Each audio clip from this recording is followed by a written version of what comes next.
Krishna welcome to our new vlog. આજે છે Sunday અને અગિયારસના સૌને જય શ્રી કૃષ્ણ, જય સ્વામિનારાયણ. જો અમે રાહી બેની જાગી ગયા છે. રાહી ગુડ મોર્નિંગ, જય શ્રી કૃષ્ણ બેટા. આજે છે ને 10 વાગી ગયા છે. 10 વાગે વ્લોગ સ્ટાર્ટ કરું છું ને આજે અમારા ઘરે પ્રોગ્રામ છે ઘઉં સાફ કરવાનો. મમ્મી જય શ્રી કૃષ્ણ. જય શ્રી કૃષ્ણ પપ્પા. પપ્પા તો અમારા રોજ નીચે બેસવા જતા રહ્યા હોય, આજે ઘરે મળી ગયા તમને. ઘઉં વાઈ ગયા છે અને હવે આજે ઘઉં સાફ કરવાના છે. મમ્મી તો લઈને બેસી ગયા છે ચારના, નહીં મમ્મી?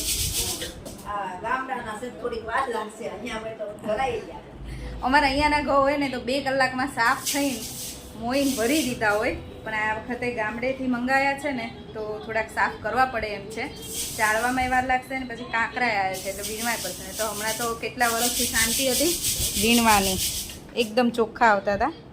કંઈ નહીં, થઈ જશે. આજનો દિવસ જશે ઘઉંમાં, એ અમારા ઘઉં સાફ થઈ જશે.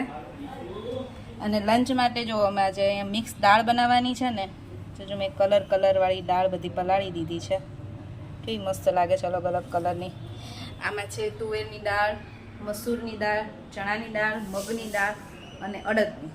5 દાળ છે. પંચદાળ બનાવવાની છે આજે, પંચદાળ. હવે હું બેસી જાઉં ઘઉં ચાળવા માટે. મેં તો આજે તેલ નાખીને મસ્ત વાળ ચીપકાઈ દીધા છે, કેમ કે આ ઘઉં ચાળીએ ને એટલે બધું ઉડે ને તો મજા ના આવે. એટલે પછી રાત્રે જ્યારે નાહીશ ને ત્યારે હેર વોશ થઈ જાય. 12:30 થવા આવ્યા છે અને હવે હજી ઘઉં તો ચડાય જ છે. ઊભી થઈ ગઈ હતી કે દાળ હવે રસોઈ બનાવી દે ને પાછું લંચનો ટાઈમ થઈ જશે અમારે. જો અમે અહીંયા છે ને દાળ બાફી દીધી હતી હળદર અને મીઠું નાખીને, અને હવે વઘારવાની છે. દાળ તો ઓછા તેલમાં વઘાર એટલું થઈ જાય છે, સાવ ઓછું તેલ મીઠું છે ને. અને વઘારમાં હું અત્યારે ડુંગળી કે ટમેટા કશું નથી નાખતી, ખાલી ડાયરેક્ટ લસણવાળી ચટણીથી વઘારું છું.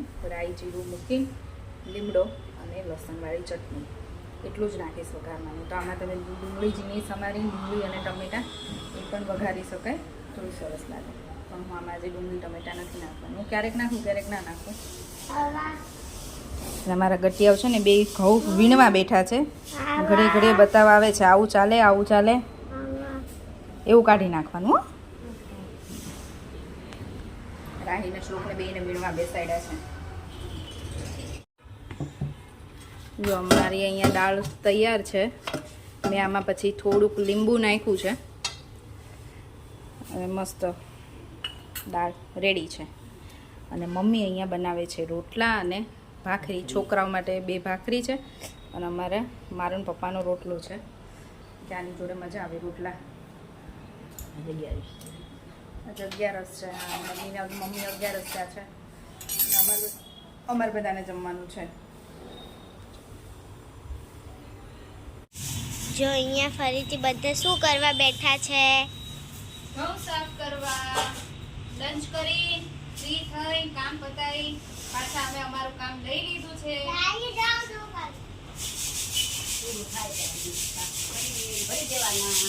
સરખા કાઢજે હો તું શ્લોક, સરખા કાઢજે. અહીંયા બા, શ્લોક, મમ્મી કામ કરવા બેસી ગયા છે. હા, હું હતી. જો હા, તો એ લગન પછી એવું લાગે ને કે હું તો ખાલી ટાઈમ પાસ કરું છું.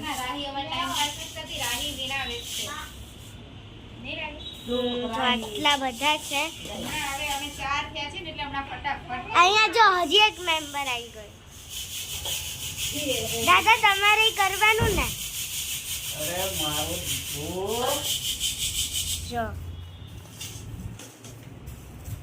મમ્મી વરસાદ આવી જાય તો શું થાય હવે?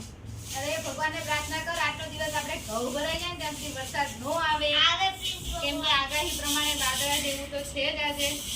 આજે વરસાદ ન આવવો જોઈએ. ફટાફટ આપણે ઘઉં સાફ કરીને ભરી દઈએ. વરસાદ આવે તો શું થાય? અરે બેટા 12 મહિના માટે રાખવાના હોય ને તો પછી આમાં ઘાર બેસી જાય તો ખરાબ થઈ જાય આપણા ઘઉં.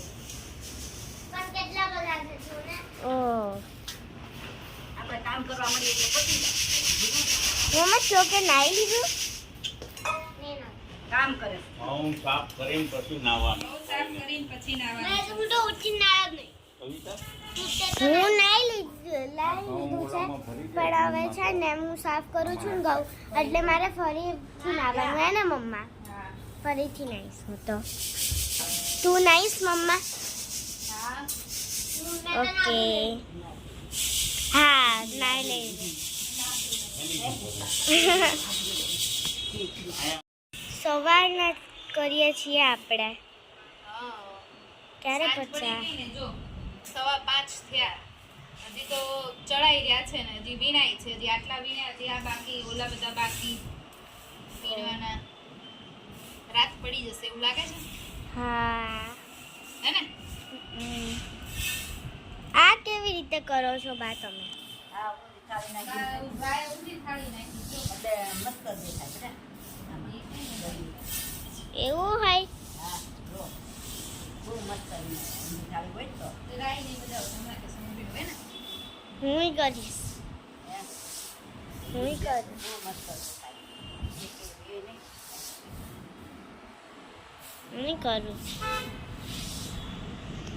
હું કરું હું મમ્મા કેવી રીત બહુ લાવ ધીરે ધીરે હે કઈ રીસ લો આ રહી લે શું કહે છે તું કાઈ નહીં હવે ક્યાં બે રીસ લો ખબર નહીં થાળીમાં તો અમારા ઘઉં શ્લોક દાદાને પાણી ભરે છે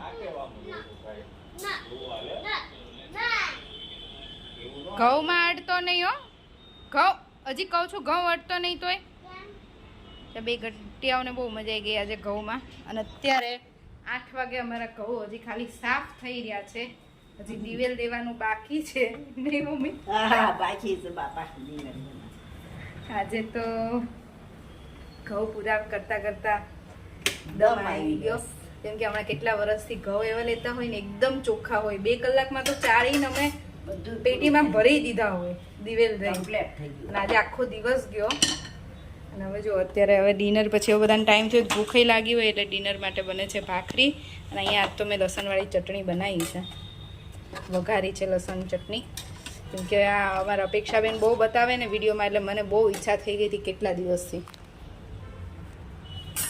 અપેક્ષાબેન બતાવે ને લસણવાળી ચટણી એટલે મને ખાવાનું મન થઈ જાય મને બહુ મજા આવે અને બપોરે દાળ બનાવી હતી ને મેં વધારે જ બનાવી હતી કેમ કે કેયુરને અત્યારે જમવાનું હોય અને ખબર હતી કે ઘઉં સાફ કરતા હતા ને એટલે સાંજે પછી એમ થાક્યા હશું કે ટાઈમ હશે નહીં હોય એટલે થોડી વધારે બનાવી હતી તો રાત્રે જઈને ખાવી હશે ને ચાલશે એટલે અત્યારે એ દાળ છે અને લસણવાળી ચટણી બનાવી દીધી છે તો હવે છોકરા કેરી આપશું એમ હા એ તો રાહીને તો ભાવે છે દાળ એટલે તો અત્યારે ચોળીને ખાઈ લેશે કંઈ ચિંતા નથી શ્લોકની થોડીક છે હવે જોઈએ છે પણ એ તો જમી લેશે કંઈ વાંધો નહીં પટાવશું એટલે હવે પટાવશું ને એટલે જમી લેશે જો 9:30 થઈ ગયા છે અને અમારા ઘઉં ભરાઈ ગયા છે અમારે છે ને આવી સ્ટીલની પેટી છે અને એમાંય છે ને આવી અનાજ ભરવાની બેગ આવે મોટી મોટી એ બેગમાં જ અમે ઘઉં ભરીએ છીએ હવે આને વરસ સુધી કંઈ જ ના થાય અમે લગભગ 3-4 વર્ષથી આ બેગમાં ભરવા માંડ્યા છીએ તો કોઈ દિવસ કંઈ વસ્તુ પડતી નથી ઘઉં એવા નેવારે ચોમાસું જાય ને તો એ તમારે ઘઉંને કંઈ ના થાય દિવેલ દઈને ભરી દીધા છે બે મસ્ત તો ઘઉં તો સાફ થઈ ગયા પણ પાછળનું કામ એટલું નીકળે એટલે હવે એ બધું કામ બતાવી ગયા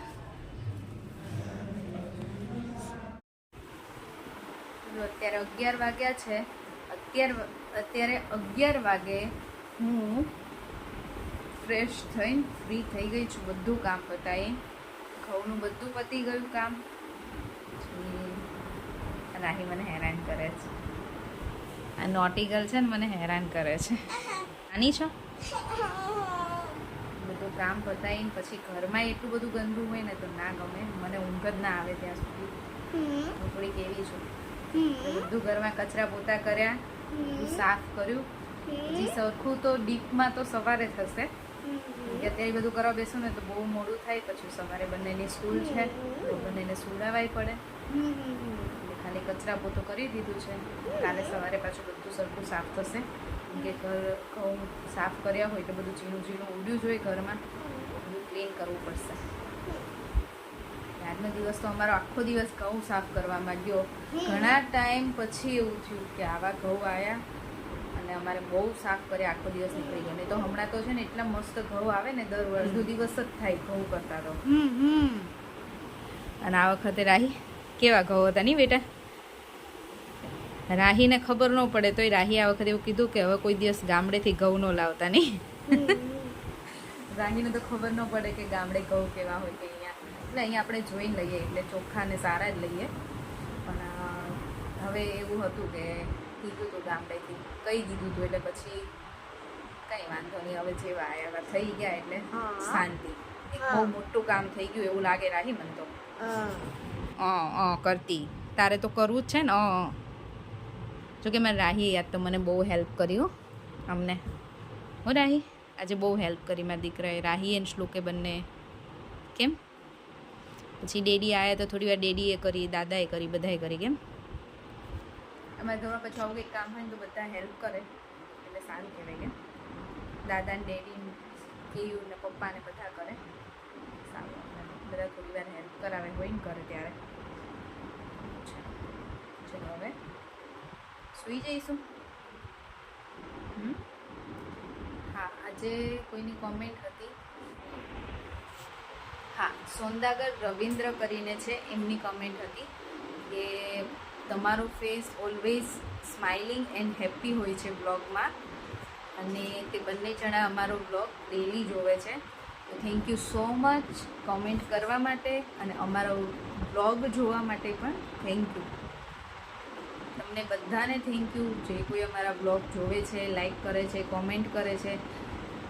અમને પણ ખબર છે કે તમે પણ બિઝી હો છો અમારી જેમ, છતાં તમે ટાઈમ નીકાળીને, આખા દિવસમાં ટાઈમ નીકાળીને જ્યારે પણ અમારો બ્લોગ જોવે છે એના માટે થેન્ક યુ. ચલો આજનો વિડીયો અહીંયા જ પૂરો કરીશું. ફરીથી મળીશું કાલ નવા વિડીયો સાથે. ત્યાં સુધી બાય બાય, ગુડ